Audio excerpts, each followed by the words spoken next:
दोस्तों नमस्कार, स्वागत है आप सभी का एक बार फिर से। और फिलहाल हम हैं जो है कि पश्चिम बंगाल के चुनाव की कवरेज कर रहे हैं।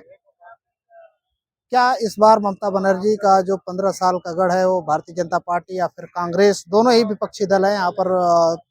जो है खासकर पश्चिम बंगाल में अगर हम देखें तो सीपीएम के जाने के बाद से ममता बनर्जी ने जिस तरीके से अपनी मजबूती प्रदर्शित करी है और 15 सालों का कार्यकाल पूरा कर चुकी है और चौथी बार मुख्यमंत्री बनने के लिए जो है कि दावा ठोक रही हैं। 294 विधानसभा सीटों के लिए जो है कि मतदान होंगे। और ये पुल आप देख रहे हैं हावड़ा ब्रिज है, जो 1936 में बनना शुरू हुआ था, 1942 में यह बनकर तैयार हो गया था।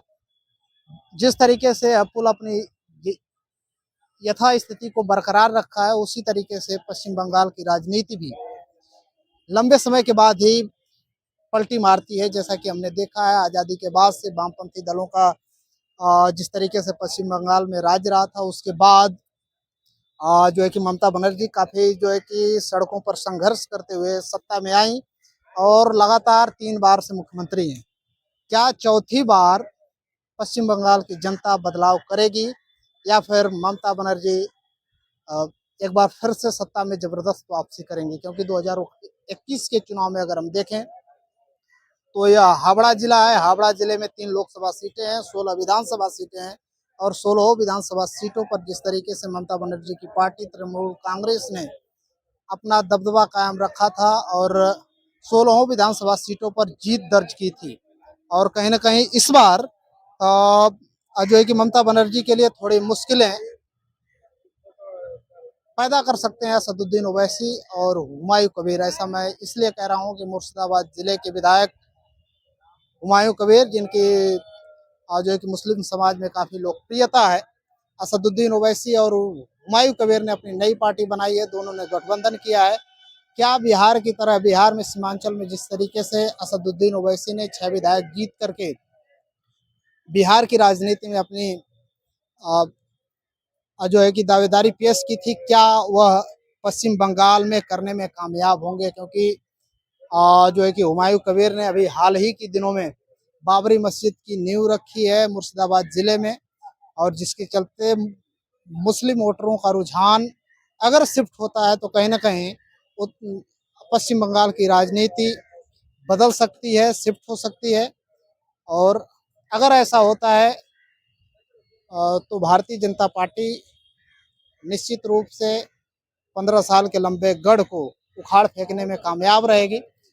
और कहीं ना कहीं यह ब्रिज उस इस पश्चिम बंगाल की राजनीति को इंगित करता है, क्योंकि देश में तमाम ब्रिज बन रहे हैं, दरक रहे हैं, टूट रहे हैं, ढह जा रहे हैं, लेकिन यह बिना पिलर का ब्रिज सिर्फ 2 पिलरों पर टिका हुआ।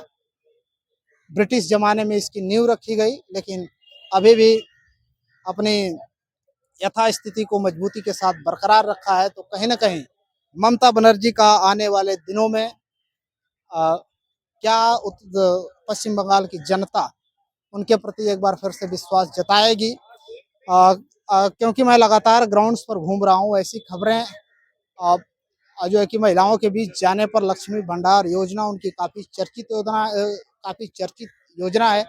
मैं आपको बता दूं कि लक्ष्मी भंडार योजना के तहत ममता बनर्जी महिलाओं के खाते में 1000 रुपये डालती थी, लेकिन जब से चुनाव की घोषणा हुई है उन्होंने उसको फॉरवर्ड महिलाओं को 1500 और बैकवर्ड SC ST OBC के महिलाओं को 1700 रुपये इसको देने का वादा किया है। बेरोजगार युवाओं को भी 1500 रुपये प्रति माह देने का वादा कर रही हैं। कहीं ना कहीं लुभावनी राजनीति, फ्री राशन, फ्री बीज का जो कुल मिलाकर अगर हम बात करें तो प्रधानमंत्री नरेंद्र मोदी जो फ्री बीज की, फ्री की रेवड़ी की बात करते हैं, कहीं ना कहीं वह पश्चिम बंगाल में लगातार लोक लुभावन की राजनीति हो रही है।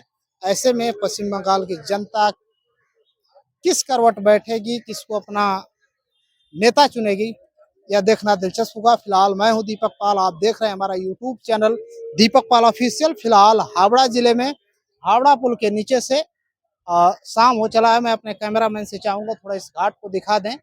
और आज चैत्र चैत्र नवरात्रि का लास्ट दिन है और ऊपर तक थोड़ा दिखा दो।